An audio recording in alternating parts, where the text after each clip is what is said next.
This week turned out to be the most intense in cryptocurrencies. We received 4 key signals from different sides of the market at once.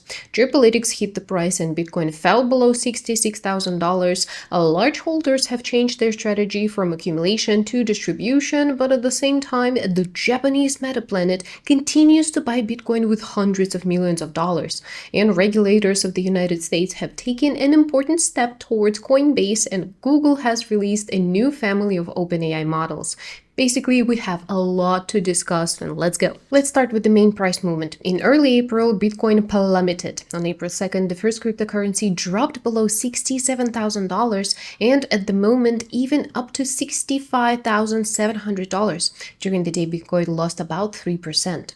And the reason is geopolitics. The US President Donald Trump made a televised address on the conflict in the Middle East, and his statements turned out to be extremely contradictory. On the one hand, he said that the war with Iran was near completion, but on the other hand, he promised to deliver an extremely strong blow within 3 to 4 weeks, which would return the enemy to the Stone Age. And of course, markets do not like uncertainty, and the reaction was immediate. After Trump's statement, almost all asset classes went down. The S&P 500, Nasdaq, and gold, they all came under pressure.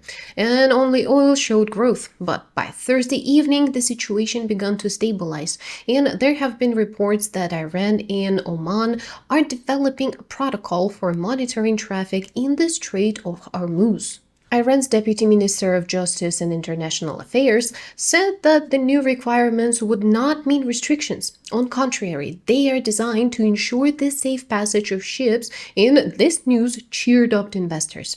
By the time of writing, Bitcoin had returned to the area of $66,800, but still in the red for the day. Against the background of these events, analysts share their forecasts, and they are pretty gloomy.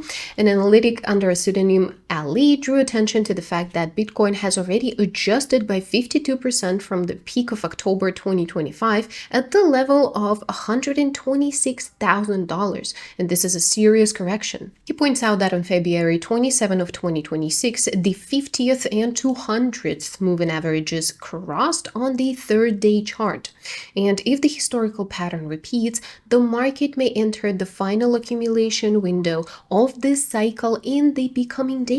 But there is a darker scenario as well. Some analysts admit another deep drawdown by another 50% from current values up to about $30,000. Another analysis RD is paying attention to the technical picture right now. According to him, there is a high concentration of long positions with a liquidation zone of about $63,000, and the current price is extremely close to this zone. Yes, this level is still acting as a support, but the problem is that the more often the support is used, the weaker it becomes. At some point, the market stops bouncing and begins to break through the level. And if this liquidity cluster collapses, we will see not a slow decline, but a sharp liquidation wave. CryptoQuant analysis also draw parallels with 2022. The Fear and Greed Index now records a low values of about 10 to 15%, and this is a level of extreme fear, and it really resembles the bottom of 2022.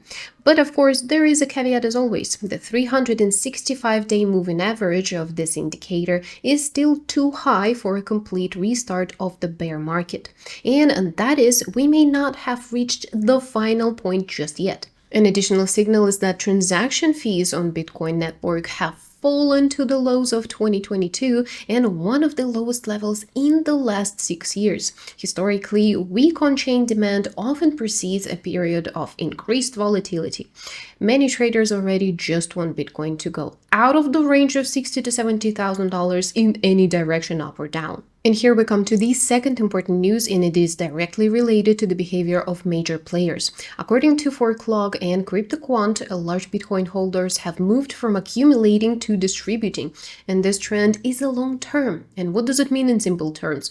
The whales that used to buy and hold Bitcoins are now starting to just sell or redistribute their assets. This is a crucial signal because when the big players stop accumulating and start distributing, the pressure on the price becomes bearish, especially in combination with geopolitical uncertainty and weak liquidity. But there are also those who act against the general trend. The Japanese company Metaplanet, which is becoming an increasingly prominent player, continues to aggressively accumulate Bitcoin. According to CoinDesk, in the first quarter of 2026, the company acquired 5,075 Bitcoins for about $398 million. The average purchase price was about $78,000 per coin.